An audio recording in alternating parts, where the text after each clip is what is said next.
Ora, boa noite a todos. Bem-vindos a mais uma live com o tema da gestão emocional e mental em confinamento.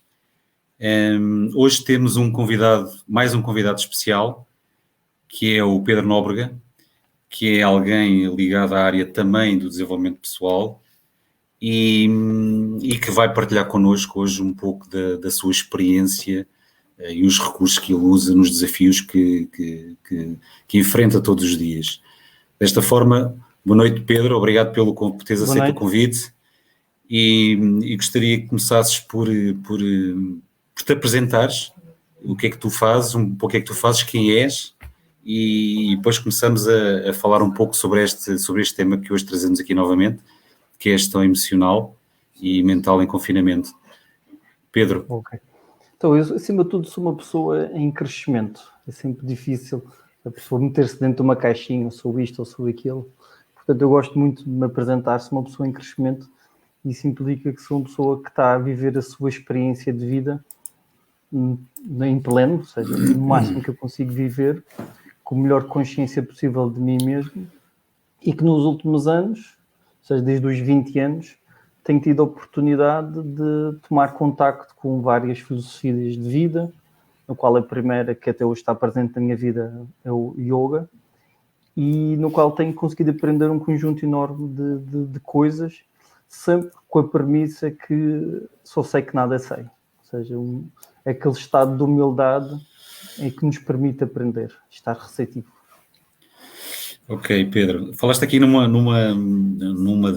prática milenar, que é yoga, que é uma coisa que também na live passada falámos um bocadinho sobre a meditação, mas a yoga também é um complemento também muito bom para uma prática diária, para quem pode, para ultrapassar estes desafios que todos que nós temos, tu tens e eu tenho, todos nós temos. Eu gostava que falasse agora um bocadinho mais sobre, com certeza que nós estamos praticamente em confinamento há um ano, houve um período de desconfinamento e depois voltámos novamente para confinamento. Gostava que desse um exemplo teu, um ou dois exemplos teus, práticos, de desafios em que tiveste que superar e como é que tu conseguiste superar estes desafios usando esse teu conhecimento do desenvolvimento humano e de autoconhecimento. Okay. Assim, quando nós falamos na questão do confinamento, eu sou apologista e tenho a opinião que todas as pessoas estavam no momento certo, com as pessoas certas, a lidar com o tema certo quando forem confinados.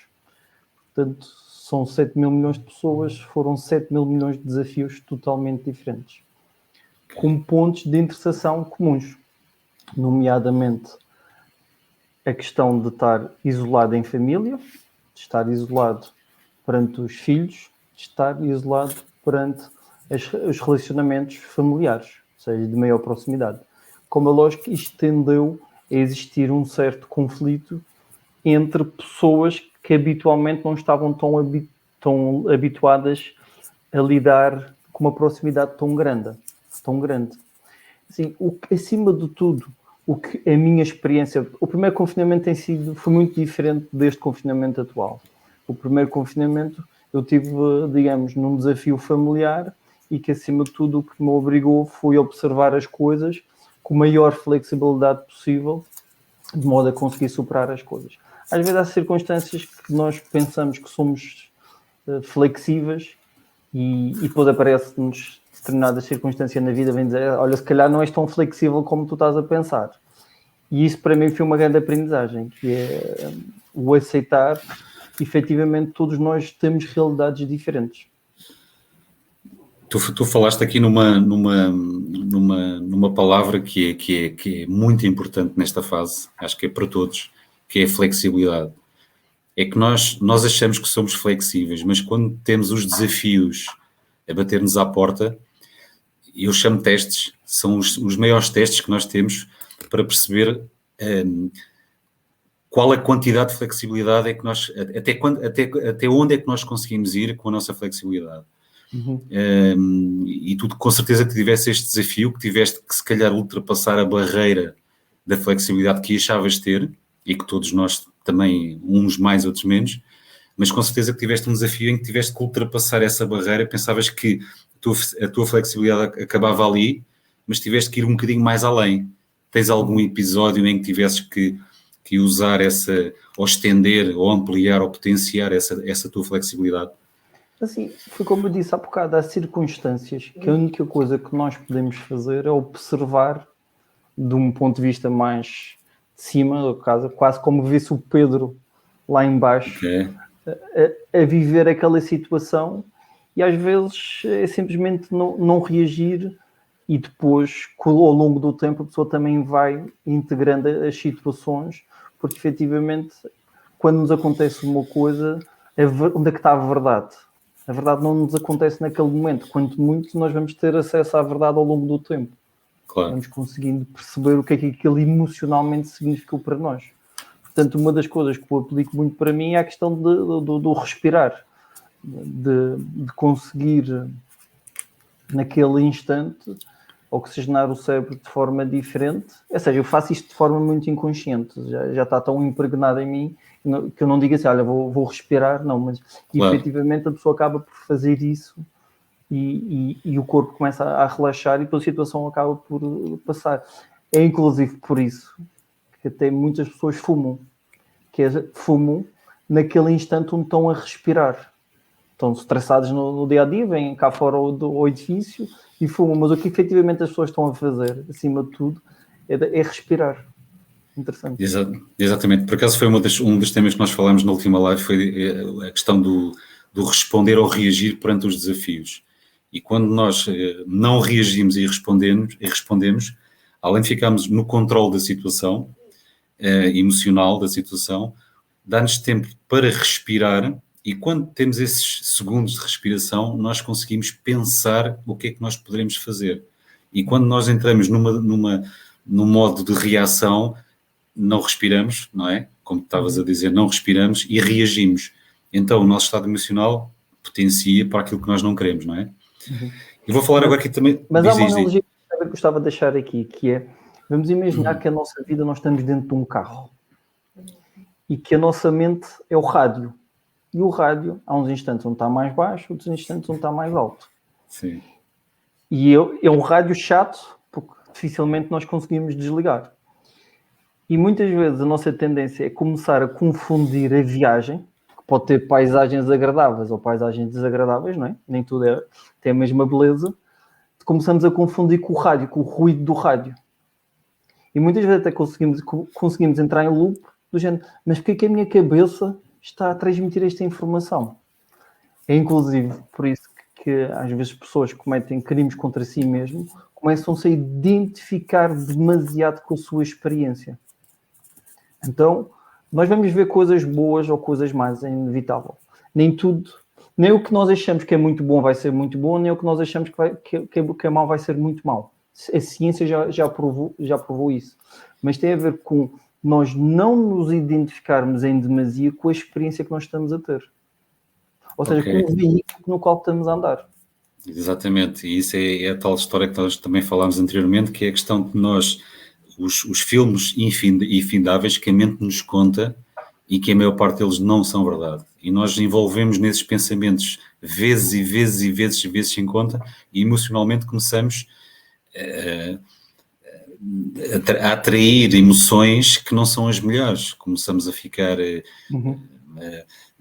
a atrair escassez, começamos a ficar em stress, começamos a ficar ansiosos com o futuro, com as incertezas, etc. Nós estamos agora num ponto, e principalmente quem está na Europa, nós estamos, se calhar, num ponto que há várias gerações nós não estamos. Nós estamos num ponto onde nós podemos estar a olhar para outras coisas que não se vamos ter comida ou não à mesa. E é por isso que cada vez mais existem pessoas dedicadas à parte de desenvolvimento pessoal, onde procuram alinhar as pessoas com a sua missão, com alguma coisa mais elevada que lhes dê maior sentido. E no confinamento, tal como em Auschwitz, há um livro muito giro que é Um Homem em Busca de um Sentido, não sei se já leste, que é as pessoas que sobreviveram, e que foram muito poucas, foram as pessoas que arranjaram um motivo mental para aquilo. Ou seja, forçaram quase o rádio a transmitir aquela música. E eu acho que independentemente de estarmos a passar momentos bons ou maus, nós conseguimos, em certa medida, iludir a mente, ou seja, procurando um sentido superior para aquilo que nós estamos a passar. Ou seja, e há quase uma premissa que é, nós quando criamos um bloqueio mental, nunca é naquele nível que nós conseguimos ultrapassar aquele bloqueio mental. É quando nós conseguimos passar a ver a situação de forma diferente, se calhar com crenças diferentes, é que nos permite passar aquilo. Um bom exemplo disso é, imagina uma pessoa que passa por uma situação de um luto, imagina um acidente. Passado X tempo, se calhar a pessoa vai dizer para si mesma, olha, se calhar era um momento que a pessoa tinha que ir. Ou se calhar foi chamado para outra missão. Então a pessoa tem aquele problema, criou ali um bloqueio e um stress, e a pessoa começou a pensar, olha, vou pensar desta forma, vou ter esta crença, tudo inconsciente, não é? Mas isto começa a dar alívio à própria pessoa e a pessoa começa a conseguir lidar melhor com os desafios da vida. Isso que estás a querer dizer é que nós, para onde nós nos focamos mais, vai a nossa energia. Para onde vai a nossa energia vão as nossas emoções. Portanto, é muito importante nesta fase de confinamento realmente nós temos um foco de algo que nós queremos, independentemente daquilo que está a acontecer ao nosso exterior e que está a acontecer agora no mundo inteiro. Ter consciência, sim, do que está a acontecer, mas criarmos um foco. É muito importante nós criarmos um foco daquilo que nós queremos, para onde nós queremos ir. Ok, esta situação ninguém quer, então vamos nos focar para onde nós queremos ir. Ok, temos de tomar as devidas precauções sobre tudo o que está a passar em termos de segurança, etc. Mas tomar consciência só, não desenvolvermos, porque é muito importante focarmos realmente para onde nós queremos ir. Aí estavas a falar no campo de concentração, e muito bem, as pessoas tinham um motivo, mentalmente eles focaram-se, eles visualizaram os seus objetivos, e foi isso que os salvou, entre aspas, de todo aquele castigo físico e mental a que foram sujeitos. Há uma frase que é muito gira, que é a dor é inevitável, mas o sofrimento conseguimos evitar. E o sofrimento tem muito a ver com os filmes que a nossa mente consegue criar na mente. E atenção que a nossa mente é super poderosa, porque possivelmente é o músculo que nós mais treinamos desde que nós nascemos. Ou seja, a sociedade tem aqui um grande desafio, que é conseguir treinar outras partes, que não seja só a mente. Mas nós temos estado a treinar só esta mente, que é ótima para resolver problemas, mas quando se coloca a mente só como mestre, o que acontece? É terrível, não é? Daí nós aprendermos que a mente, e para mim isso é uma coisa que eu tenho vivido bastante isso, que é a mente deve ser uma implementadora e não uma decisora. O que é que deve ser a decisora? Deve ser os próprios recursos internos. Às vezes nós sentimos um chamamento para aquilo, às vezes nós sentimos desagradável, mas para não chatear ninguém nós vamos na mesma. Ou seja, nós temos muita dificuldade em ser honestos connosco mesmo. E quando nós falamos de emoções, falamos logo que o desafio que todos nós temos agora é começar a ter uma melhor claridade emocional e uma maior frontalidade, independentemente das consequências. E é por isso que um dos grandes ferramentas é a pessoa conhecer-se melhor. Porque a partir do momento em que a pessoa se conhece melhor, a pessoa permite ter compaixão por si pelos seus dilemas, porque todos vamos ter dilemas, e consegue arranjar espaço internamente para perceber e compreender e aceitar o dilema dos outros. Quando nós temos dificuldade em parar, que é isto que o confinamento mandou fazer, parem, mas a gente continua todos atarefados. Quando nós temos dificuldade em parar, como é lógico, começam-nos a surgir muita dificuldade em lidar com os outros. Claro. Porque temos dificuldade, acima de tudo, a lidar connosco mesmo. O que é que... Agora eu vou-te falar aqui sobre uma palavra que eu acho que isto já aconteceu um bocadinho antes, mas agora revelou-se ainda mais. Burnout. Burnout foi uma palavra, é uma palavra que todos nós conhecemos, mas que se calhar o burnout já existia, se calhar agora potenciou, não é? Mas já existia antes do confinamento. O que é que tu achas, Pedro? Ok. Para mim, o burnout, e como eu tenho visto o burnout, há pessoas que têm uma tendência para burnout e há outras pessoas que vão tendo um burnout ao longo do tempo.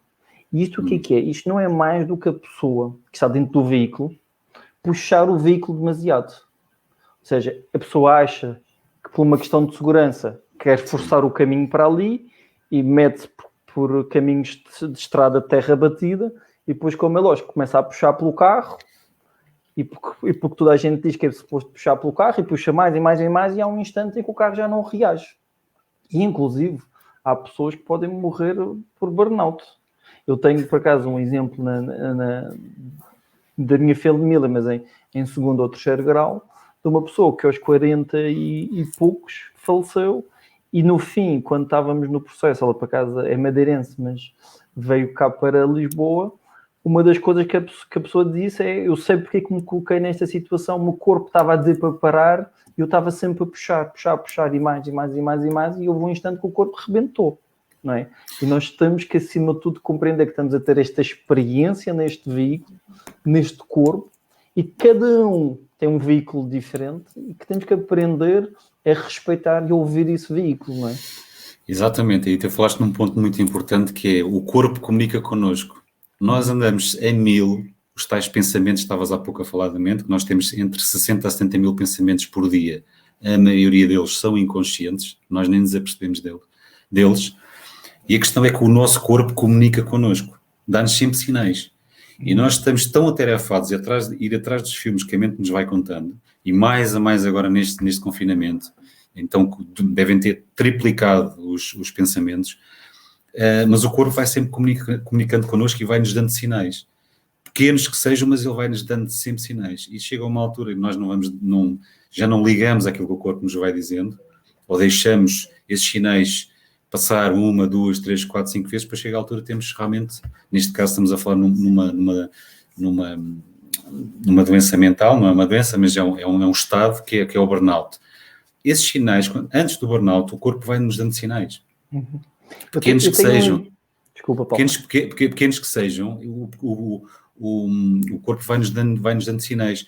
Eu lembro-me aqui talvez aqui há uns largos anos, muitos anos, para nós percebermos um pouco, às vezes há pequenos sinais que nós não damos conta, mas que depois vão alimentando este tema que nós estamos a falar agora aqui, que é o burnout. Por exemplo, passei uma situação, um desafio pessoal, já que há muitos anos, grande.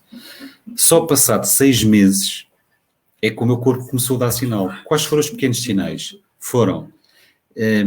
Comecei a ter dificuldade em adormecer e acordar antes do despertador. Ao fim de não sei quantos meses, neste registro, o cansaço começou-se a acumular. Isto era um princípio de burnout.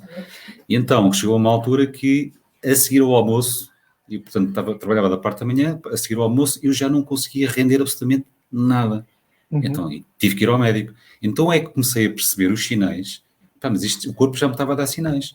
A dificuldade em adormecer, o acordar antes, portanto, o número de horas de descanso cada vez eram menores, então começou-se a acumular. Então, se eu não tenho ido ao médico e não tenho tido consciência, ok, estes sinais foram os sinais de um princípio de burnout.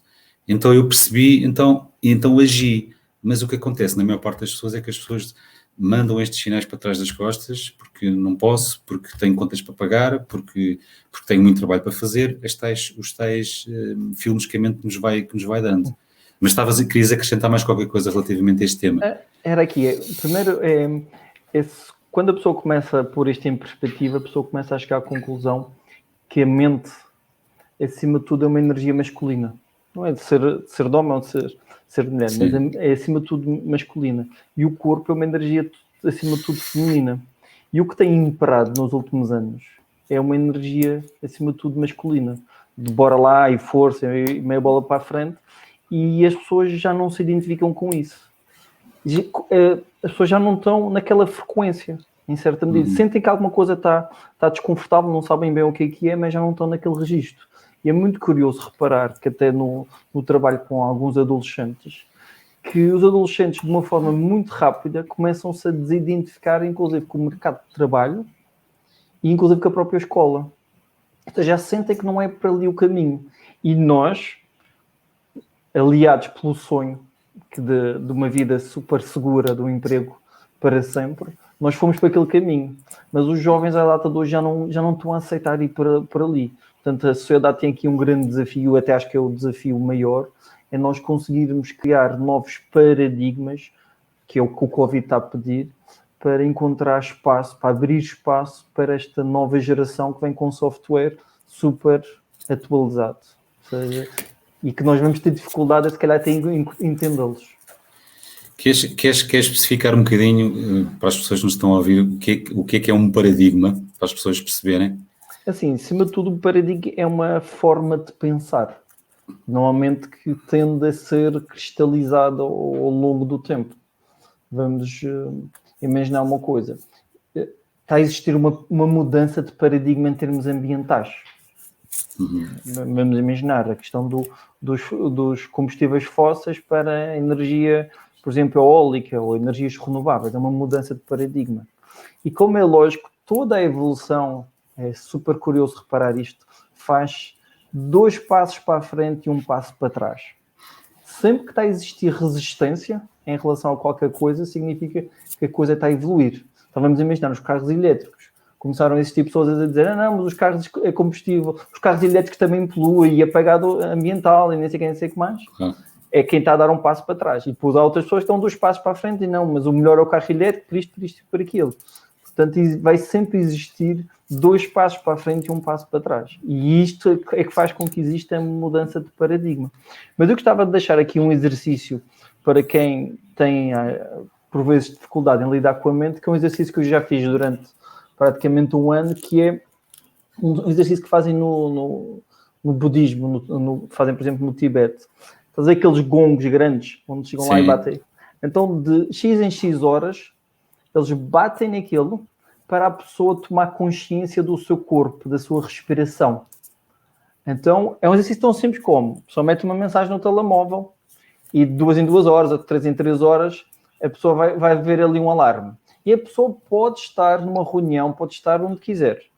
Mas a pessoa tem ali tipo 10 segundos só para tomar consciência do seu corpo, da sua respiração, dos seus pensamentos, ou seja, de conseguir arranjar forma de ver à distância. E é muito, muito interessante os resultados que eu consegui ter, inclusive para perceber aquela questão da dispersão da própria mente, que está constantemente a querer se alimentar de coisas e de novidades, e mais isto e mais aquilo. Sim, isso é verdade. Isso, e acho que o nosso caminho, e eu acredito cada vez mais nisso, o nosso caminho é realmente nós tomarmos cada vez mais consciência de quem nós somos, sermos cada vez menos mente e mais consciência de quem realmente nós somos. Esse exercício é um exercício, por acaso, bastante bom, porque na meditação também se faz isso, tomamos consciência da respiração, do corpo, e quando nós estamos muito em consciência, deixamos de ir atrás daqueles filmes que a nossa mente está sempre estamos a ser bombardeados com isso. Outra coisa que eu queria falar aqui contigo é a questão que é, este período foi um período muito fértil para as pessoas trabalharem com as suas... Trabalharem não, encararem, vou falar dessa forma, encararem um pouco as suas próprias sombras. É assim, não é um processo fácil nós encararmos as nossas próprias sombras, não é? Porque todos nós temos as nossas sombras. Eu não gosto de chamar sombras, mas gosto de chamar personalidades. Somos feitos de partes, de várias partes. Queres falar um bocadinho sobre isto? O que é que achas que este período trouxe? Que desafios é que trouxe? Eu acho que trouxe bastantes, porque uma coisa é nós estamos na rua, outra coisa é estamos fechados em casa. Quer dizer, há muito mais tempo para pensar, há muito mais tempo para ir atrás dos filmes da nossa mente. E foi desafiante, eu acho que todos nós passamos por isso. Tu passaste, eu passei, toda a gente passa. Que é nós enfrentarmos um pouco as nossas sombras.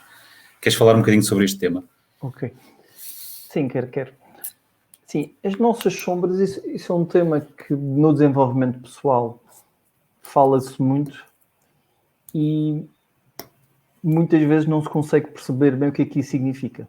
Será as feridas do passado? Será as feridas do presente? Será as feridas geracionais? Será os comportamentos que nós temos em determinada circunstância? O que eu tenho observado é que em determinada circunstância pode ativar em mim uma forma de estar que pode pode gerar emoções positivas ou uma forma que está que pode gerar emoções negativas. Lá está. E que quando se gera emoções negativas, existe ali sempre alguma aprendizagem associada. É tal como... Isto é tão subtil que a única forma que a pessoa tem é simplesmente a pessoa colocar-se naquela posição de observador. Tipo, lá estou eu com aquele comportamento, lá estou eu a gerar aquela emoção. Mas bora lá perceber o que é que está por trás desta emoção. Não é para ir para um buraco que nunca mais acaba de sair. Mas o que é que aquela emoção pode estar a querer transmitir em mim? É por isso que existe uma linha muito ténue entre a teimosia e a persistência. A persistência é uma boa qualidade, mas a teimosia já começa a ser uma má qualidade. E nas nossas sombras e nos nossos dons acabam para esta interação estar sempre a acontecer, não é? Mas cada pessoa tem esse trabalho de observação e que muitas vezes não é fácil, porque nós vamos estar a observar uma coisa para o qual nem existe palavras para descrever. E quando nós começamos a identificar-nos como palavras, a palavra pode ter inúmeros significados. Para mim, tristeza ou alegria pode ter um significado, para outra pessoa pode ter um significado completamente diferente. E há dias, só em termos de emoções, acho que existe aí quase um catálogo de emoções, acho que chega a 3.000 e tal, e se nós começarmos a descrever as emoções, nós vamos ter dificuldade em descrever 20 emoções. O que é que isto me leva a crer? Que, acima de tudo, nós, esta ginástica emocional, este ginásio emocional, no qual estamos todos envolvidos, foi uma coisa que foi melindrada na nossa educação. Os nossos pais, logicamente, fizeram o melhor que sabiam, mas à data de hoje nós já estamos a criar os nossos filhos com uma consciência diferente, principalmente em termos emocionais. Eu tenho uma filha de 3 anos e já lhe ofereci 2 livros que associa as emoções às cores. Então, nós conseguimos muito bem ter um diálogo com ela quando ela está a ficar mais chateada, a fazer uma birra, nós dizemos lá estás a ficar vermelha. E ela consegue perceber e consegue explicar aquelas emoções, e nós conseguimos também transmitir e dar autorização para ela ser quem é neste campo emocional.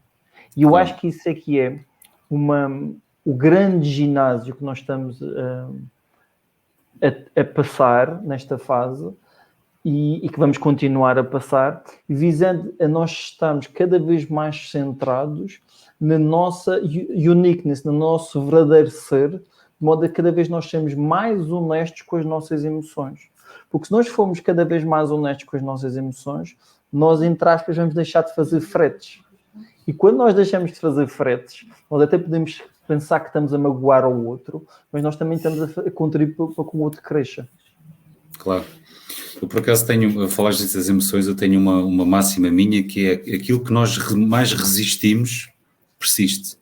E as emoções, nós fomos ensinados a vida inteira a resistir às emoções. O que é que acontece? Elas vão persistir sempre. Nós temos uma emoção, começamos a ficar ansiosos por qualquer situação. Nós vamos tentar fazer qualquer coisa para fugir àquela emoção. Não queremos sentir tristeza. Eu vou-me entreter ao fazer isto ou fazer aquilo. Por exemplo, o luto. O luto é uma coisa que se deve passar por ele, deve-se sentir. As emoções têm que ser sentidas. Elas têm que vir, devem-se deixar expressá-las para elas se dissiparem por si próprias. O que acontece é que nós andamos uma vida inteira a fugir às emoções. E não quer sentir triste. Então agora vou jogar a bola com não sei quem. Eu não me quero sentir chateado. Agora vou beber um copo com não sei quem. E a emoção continua lá. Ela vai persistir sempre. E isto nós fomos educados a vida inteira nisto. E o que é que nós fizemos durante a vida inteira? Suprimimos todas essas emoções. Elas ficam todas suprimidas cá dentro de nós. Elas acabam por sair noutras situações. Mas nós somos mestres, fomos ensinados a ser mestres a fugir das nossas emoções. As emoções existem para ser sentidas. Nós temos, mesmo que a gente não goste delas, é abraçá-las, acolhê-las, deixar que elas se revelem para depois se dissiparem por si próprias. Porquê?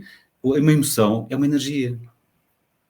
É uma energia, é por energia. Então é deixar que a energia venha, ela se expande, que se mostre, mas depois para desaparecer. E neste período, tenho a certeza absoluta que eu também tenho os meus desafios, como todos nós. As emoções ainda houve mais resistência de emoções, seja de solidão, seja... a pessoa está-se a sentir só. Deixe-se sentir só, que é para ela vir, é uma energia que ela tem que fluir, ela tem que vir e tem que ir por si própria. Nós resistimos... Tem que conseguir estar em silêncio nessa situação.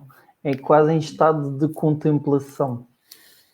Por exemplo, agora, a maior parte das pessoas desconhece este tema, que as emoções têm que ser sentidas, elas não podem ser suprimidas, porque todas as emoções suprimidas são as que, mais tarde ou mais cedo, elas se revelam em doenças físicas.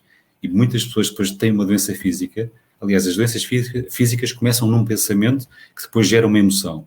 Essa emoção, das duas uma, ou ela se desenvolve e se dissipa por si própria, ou então fica suprimida. Ao ficar suprimida, anos e anos a suprimir emoções, depois há pessoas que não sabem como é que contrair uma doença X ou um problema Y, porque ela depois revela-se no campo físico. Então é muito importante termos esta consciência. As emoções, se elas existem, elas são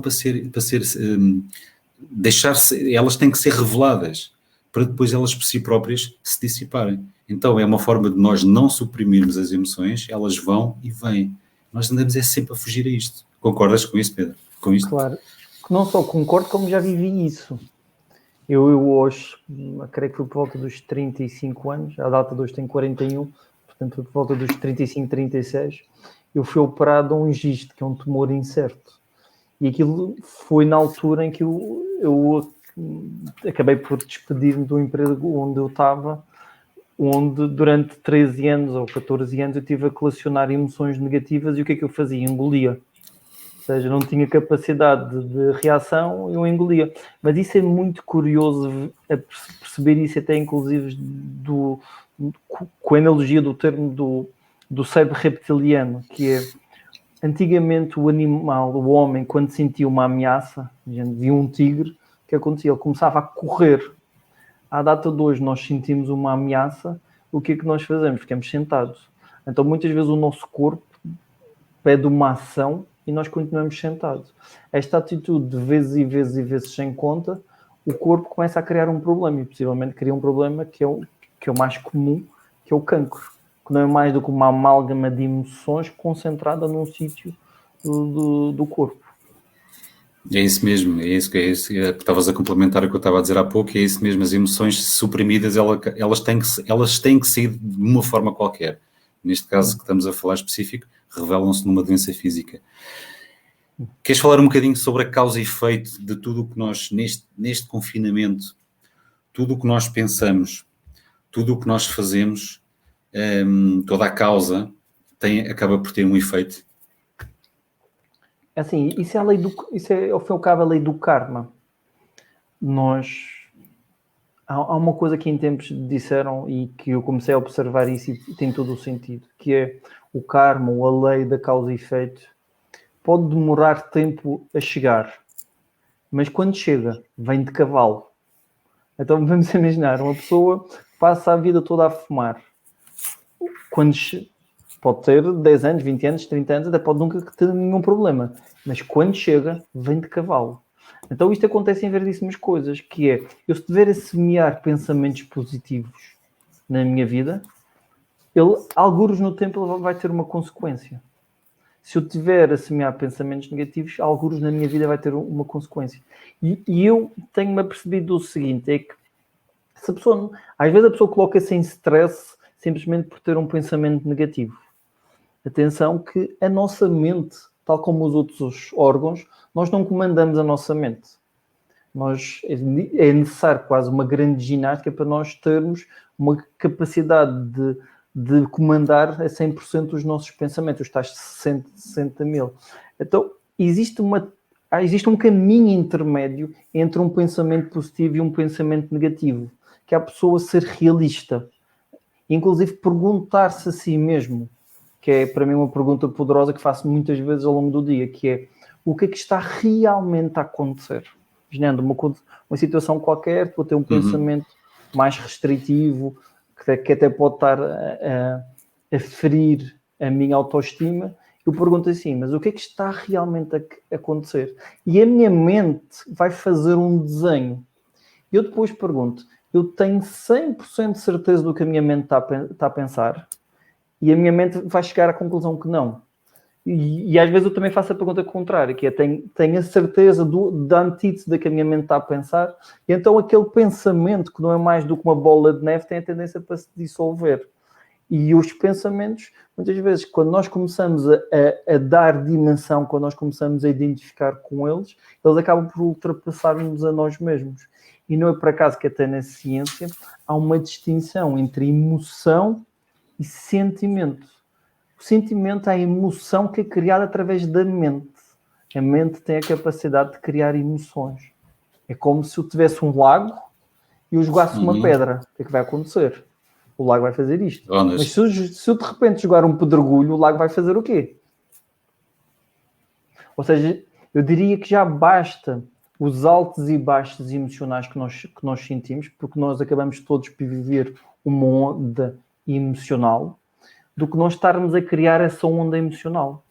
Vamos imaginar, nós temos oscilações emocionais muito grandes durante o dia. Pode haver uma coisinha qualquer que muda logo o nosso estado interno. Até, inclusive, existe uma coisa que é chamada meta-emoção, que é perante uma emoção positiva, eu posso ter a tendência por criar uma emoção negativa e colocar em cima. Vamos imaginar, eu conheço, imaginando que eu era solteiro, eu conheço uma rapariga, então eu tenho o sentimento de paixão e depois meto em cima disso o sentimento de medo de a perder. E acho que o grande desafio que à data de hoje nós estamos é o conseguir viver o momento presente sem as expectativas de futuro. Ou seja, só existe o aqui e o agora. Inclusive nas próprias questão das contas, que é quase um tema, um tema diário, que é como, então, mas eu para viver quem eu sou, como é que eu vou ganhar dinheiro? E muitas vezes as coisas desenrolam-se, a magia acontece e as pessoas nem se apercebem. E eu, por exemplo, na minha experiência de vida, houve uma fase em que eu estava a ganhar muito, muito dinheiro e depois eu fiquei um longo período sem ganhar dinheiro. Mas eu quando olho para trás digo assim, faltou-me alguma coisa? Não me faltou nada. A única coisa que eu na altura achava que podia estar a faltar era o dinheiro que ganhava antes. Então muitas vezes tem a ver, seize the moment, porque aquele momento tem a sua magia e há coisas que nós não sabemos porque aquele momento está a acontecer. É colocar-nos naquele papel de humildade que é, eu não sou o único criador disto, eu sou quanto muito co-criador disto. Ou seja, há coisas ao qual eu não vou conseguir controlar. Isso por acaso até pegando num autor do livro do Poder do Agora, que é o Eckhart Tolle, que ele fala muito sobre isso, o poder do agora, que é engraçado quando ele fala que o passado não existe e o futuro não existe.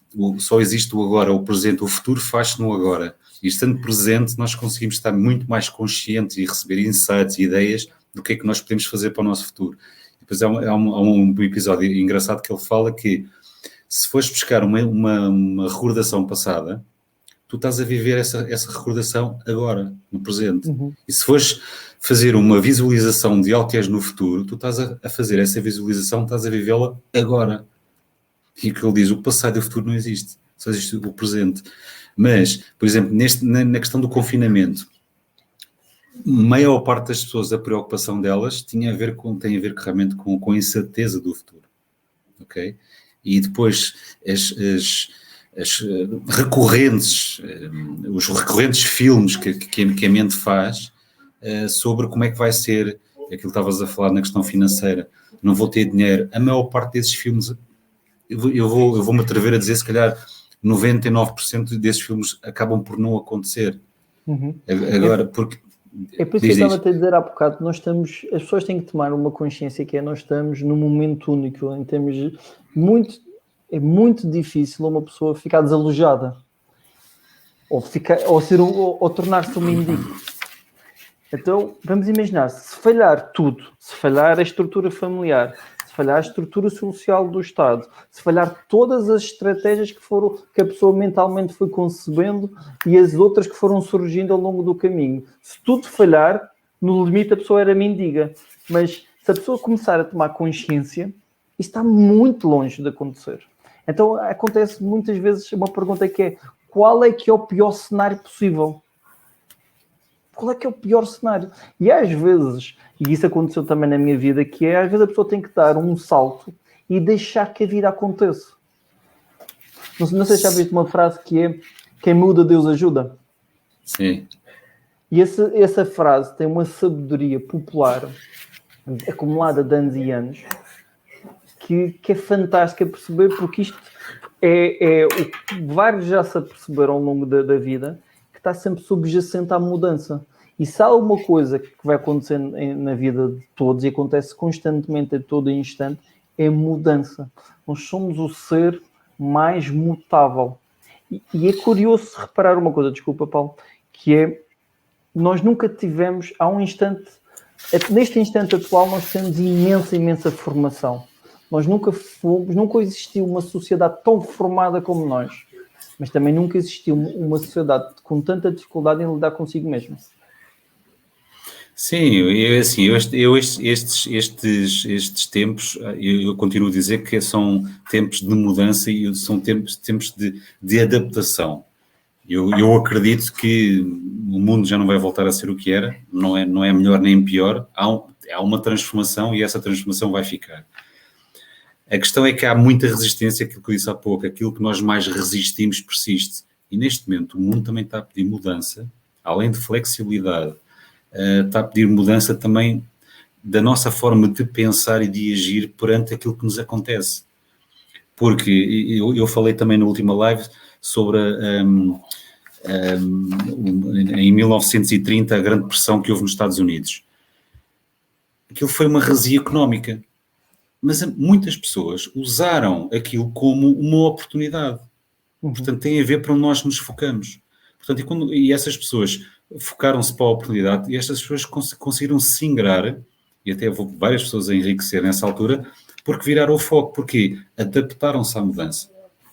Há várias histórias. Há uma história, por acaso, muito engraçada, que eu li num livro aqui há uns tempos, também numa cidade norte-americana, que arderam não sei quantos prédios e não sei quantos lojistas. Todos deram de bandada e foram abrir lojas noutro local. E houve um que disse: eu vou abrir aqui a minha loja e esta loja vai ser o maior centro comercial do mundo. Anos depois, aquilo foi um estrondo. Portanto, ele insistiu, ele focou-se naquilo que queria. Portanto, eu acho que é mais nas adversidades ver as oportunidades. E o que tu dizes, e bem, não tem havido tanta formação como há agora online, não tem havido tantas formações e workshops gratuitos para a pessoa enriquecer e estudar mais. Está tudo disponível. Está tudo disponível agora, e porque há mais dificuldades financeiras, e por isso é que há muitos produtos que estão online e são gratuitos, e que temos hipóteses de estudar, de potenciar o nosso conhecimento, desenvolvermos mais. E eu acho que é realmente nós focarmos, e tem a ver, eu continuo a dizer, e acredito cada vez mais, tem a ver com o foco. Para onde mais nós nos focamos é para onde vai a nossa energia. E então, acho que é de aproveitar agora nesta altura, realmente, o que é que eu quero.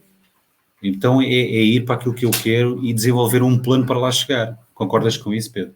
Concordo perfeitamente, e acrescento o seguinte: é necessário a pessoa também conseguir interpretar os sinais.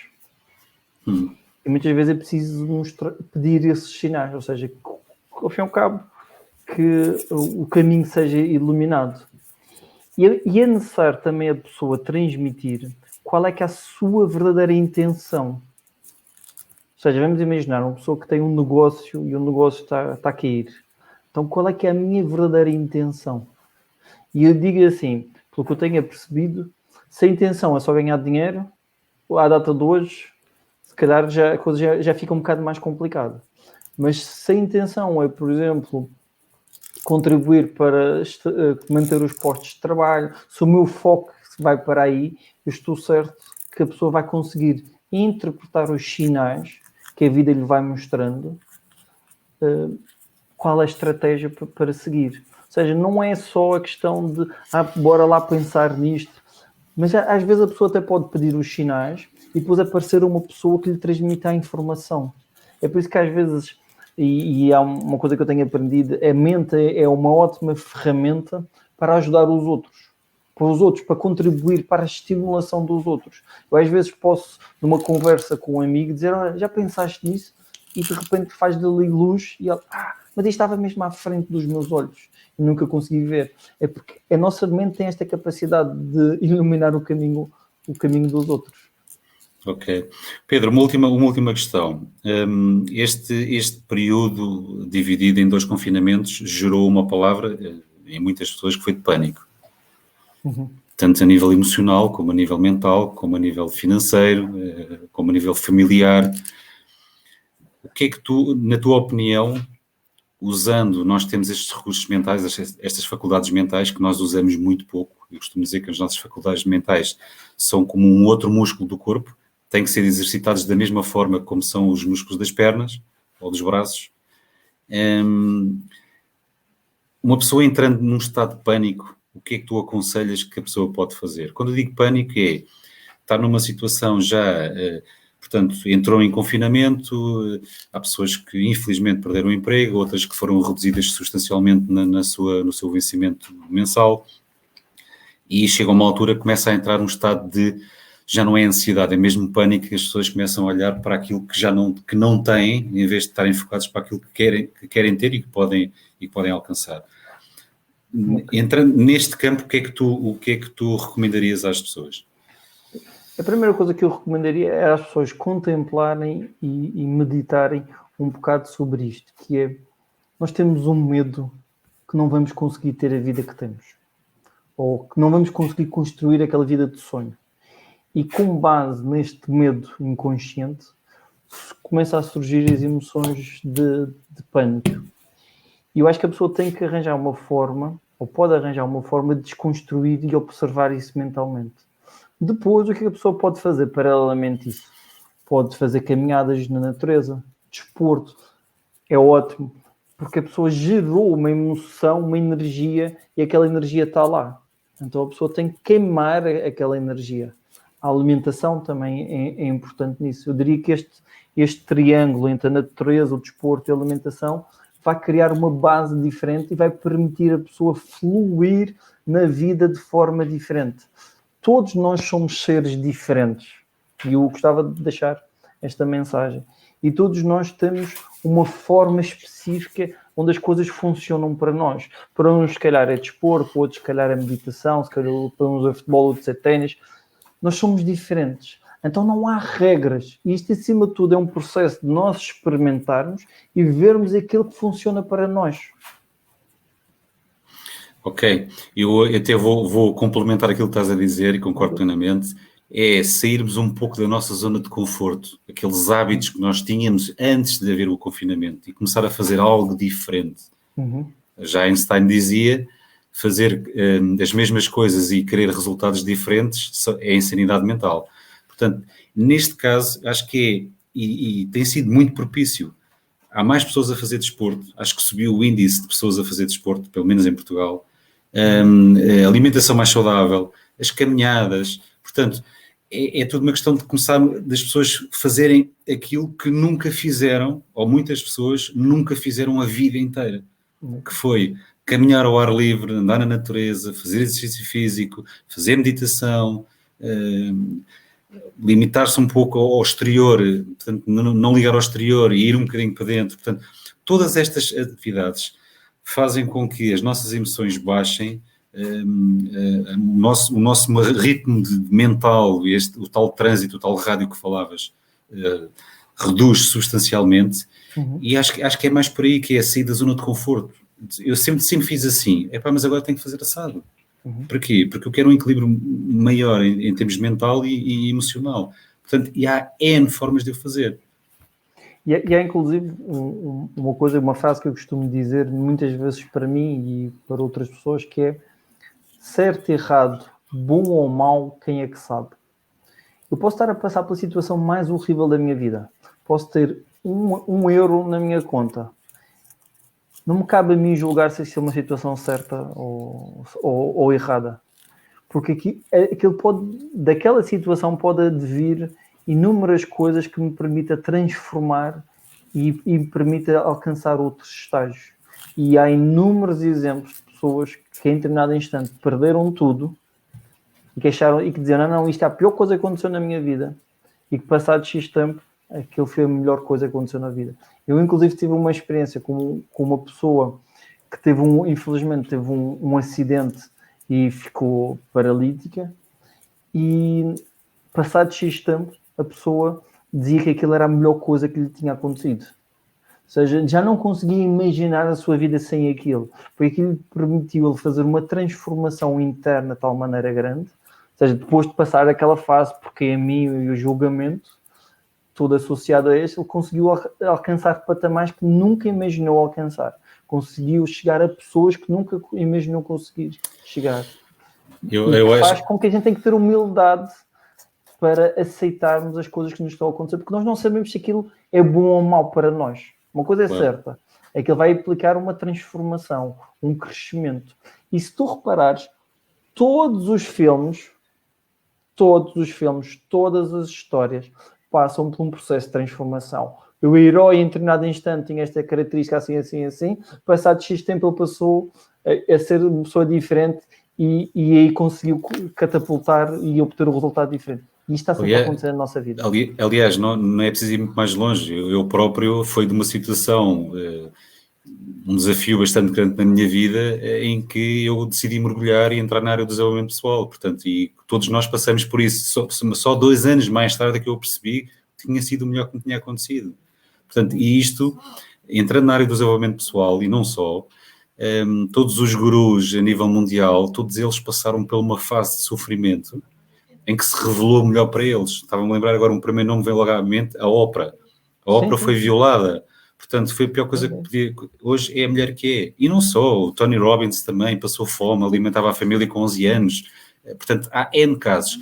Então, também é preciso nós, que tu dizes bem, temos consciência e olharmos que nas adversidades há sempre algo positivo. Há um crescimento e há uma evolução associada da própria pessoa. Porque...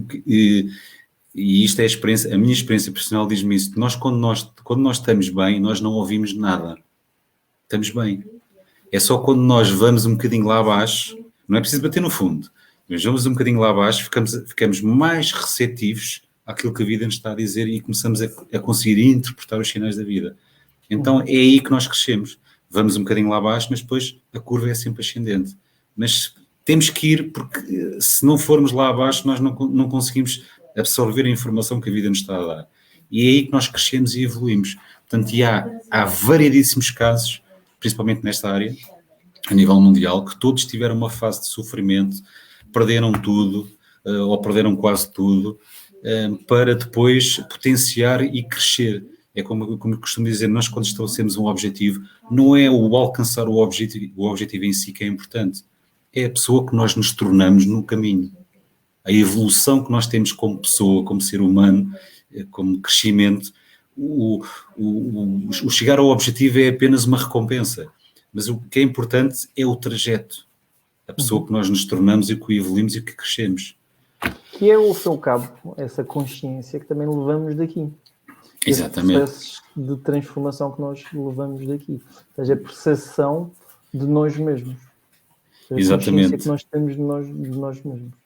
Viemos para evoluir, para crescer e para tomarmos consciência de quem realmente nós somos e a potencialidade que nós somos. E para aproveitar também esta experiência. Claro. Ou seja, muitas vezes as pessoas que estão muito ligadas ao desenvolvimento pessoal começam a ficar também muito sérias, porque tudo é desenvolvimento pessoal, qualquer coisa, e depois esquecem também de viver as próprias situações e ser como uma criança. Claro, exatamente. Às vezes vamos imaginar que há uma pergunta super poderosa que é: estás a passar por isto, mas se tu tivesses 10 anos, como é que tu lidavas com isto?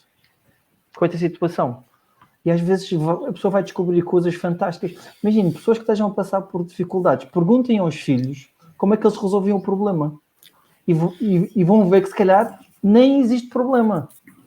E aí vais pegar num ponto muito importante, que é os hábitos que nós fomos enraizando ao longo da vida, que são os paradigmas, né, que é um conjunto de hábitos e a nossa forma de pensar. nós quando nascemos livres disso tudo, fomos sendo enraizados pelos nossos pais, pela educação, pela sociedade, etc. Portanto, fomos sendo condicionados. Exatamente. Então o ideal até é perguntar a uma criança antes dos 7 anos, porque até aos 7 anos elas estão limpas desses condicionamentos e desses paradigmas. A partir dos 7 é que eles começam a ficar conscientes e começam a construir, através dos hábitos e da família, da sociedade, começam a construir as tais crenças. Portanto, isso é uma pergunta, e eu costumo dizer, as perguntas é um dos recursos grandes que nós temos, que a maior parte das pessoas não usa, que é para fazer perguntas a nós próprios para depois recebermos as respostas. Nós queremos uma resposta, só que a maior parte das pessoas não faz as perguntas. E a nossa mente dá-nos essa informação. Pedro, foi um prazer ter-te aqui.